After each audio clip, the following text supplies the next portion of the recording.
ஆஃபில் லீவு எப்படிதான் போச்சோ தெரியல. 10 நாள் கடகடன்னு ஓடிடுச்சு. இன்னைக்கு பசங்களுக்கு ஸ்கூல் உண்டு. பசங்களை 2 பேரையும் எழுந்து குளிக்க சொல்லணும். பப்பு சுப்பு எழுந்துருங்க, வேன் வந்துரும். ஆஃபில் லீவு முடிஞ்சிருச்சு. இன்னையிலேருந்து ஸ்கூல் உண்டு.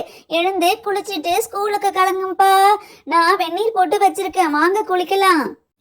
ராதா, நீ எழுப்பிக்கிட்டே இருக்க வேண்டியதான். நல்லா குளிர்ல இழுத்து போத்திட்டு தூங்குறவங்கள எழுந்துருனா எப்படி எழுந்திருப்பாங்க? முதல்ல அவங்க மேல இருக்கிற போர்வையை எடு, அப்பதான் எழுந்திருப்பாங்க.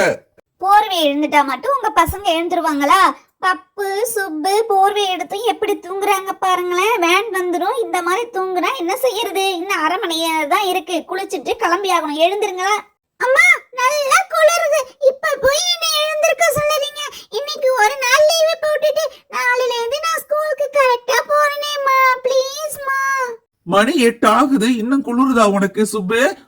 நான் காலையில வயலுக்கு போகும்போது நம்ம ராமசாமியோட பாப்பாவும் பையனும் 2 பேரும் அந்த குளிர்ல அவங்க அப்பாவுக்கு ஹெல்ப் பண்றாங்க. நீங்களா இருக்கீங்களே, சீக்கிரமா எழுந்து ஸ்கூலுக்காவது கிளம்புங்க. அப்பா, நீங்க ஒண்ணும் சொல்ல வேணாம், நான் ஸ்கூலுக்கே போறேன். நான் எழுந்திருக்கிறேன். சீதா, சீக்கிரமா சாப்பாடெல்லாம் செய்யுமா. பசங்களுக்கு லஞ்ச் பாக்ஸ் எல்லாம் போட்டு ரெடி பண்ணிடு. என்ன? சமையல்லாம் ரெடி ஆயிடுச்சுக்கா. நான் டிஃபன் பாக்ஸ்ல போட வேண்டியதான். இதோ இப்ப போட்டு ரெடி பண்ணி கொடுத்துறேன்க்கா. சீதா, அப்ப லஞ்ச் பேக் நீ ரெடி பண்ணி வை. நான் போயிட்டு பப்பையும் சுப்பையும் வெந்நீர் எடுத்து ஊத்தி குளிக்க சொல்றேம்மா. பனி காலத்துல பசங்க பாவம் பச்சை தண்ணி குளிக்க மாட்டாங்க. நான் போய் வெந்நீர் எடுத்து ஊத்திட்டு வரேன். சரிங்கக்கா, நீங்க போயிட்டு வாங்க. ஏய் பப்பு சுப்பு, உங்க 2 பேரையும் தோட்டத்துக்கு போய் குளிக்க சொல்லி எவ்வளவு நேரம் ஆகுது? 2 பேரும் வாங்க, நான் வெந்நீர் எடுத்து ஊத்துறேன், வாங்க. அச்சச்சோ, இந்த 10 நாள் லீவு எப்படிதான் போச்சுனே தெரியல. ஜாலியா போயிடுச்சு. இனிமே லீவு வேணும்னா பொங்கல் ஹாலிடேஸ் தான் வரும். ஸ்கூலுக்கு போகணும், நல்லா படிக்கணும், நிறைய மார்க் வாங்கணும், இதெல்லாம் யோசிக்காத. அடுத்து எப்ப லீவ் வரும்னு மட்டும் யோசி. ஏஜிடா, வா குளி வா. அம்மா கோமாயிட்டாங்க. இதுக்கப்புறம் நம்ம நின்னா நமக்கு அடிதான் விழும். போய் உடனே மரியாதையா குளிச்சிட்டு வந்துட வேண்டியதான். ராதா, பப்புவும் சுப்புவும் இன்னைக்குதான் ஒழுங்கா குளிச்சிருக்காங்கன்னு நினைக்கிறேன். லீவுல சரியா அவங்க குளிக்க கூட இல்ல. பசங்களா, 2 பேரும் லீவ்ல கொடுத்த அசைன்மெண்ட் எல்லாம் எழுதி பேக்ல வச்சுக்கிட்டீங்களா? அங்க போய் ஸ்கூல்ல தேடாதீங்க. அதெல்லாம் எழுதி நேத்தே பேக்ல வச்சிட்டேன் சித்தி. அங்க போயிட்டு தேடனா மிஸ் இல்லனா அடிப்பாங்க. சீதா, அடிப்பாங்கன்னதும் எப்படி பயப்படுறாங்க பாரு.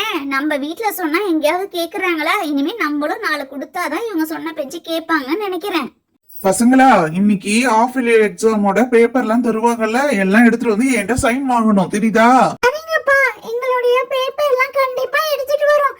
ஆனா மார்க் கம்மி ஆயிடுச்சுனா எங்களை அடிக்க கூடாது. எங்க மார்க் கம்மியா வந்தா அடிக்க போறாங்கன்னு முன்னாடியே சொல்லிட்டு போறியா சுப்பு? 2 பேரோட பேப்பர் வரட்டும், அப்புறம் இருக்கு உங்களுக்கு. ஒழுங்கா படிக்க சொன்னா எப்பயும் டிவியே பாக்குறீங்கல்ல. 2 பேரோட பேப்பர் என்கிட்ட காமிங்க, நான் உங்களை அடிக்க மாட்டேன். எதுல மார்க் கம்மியா இருக்கோ அடுத்த தடவை உங்களுக்கு அதிகமா எடுக்கிற மாதிரி நான் சொல்லி தரேன், ஓகேவா? வேன் சத்தம் கேக்குற மாதிரி இருக்கு, சீக்கிரம் ரெடி ஆகுங்க. பாய் பப்பு, பாய் சுப்பு. அம்மா, அப்பா, சித்தி, நாங்க போயிட்டு வரோம். பாய். ஃப்ரெண்ட்ஸ், உங்களுக்கு இந்த வீடியோ பிடிச்சிருந்தா டைனி வில்லேஜ் சேனலுக்கு லைக், ஷேர், சப்ஸ்கிரைப் பண்ணுங்க. தேங்க்ஸ் ஃபார் வாட்சிங்.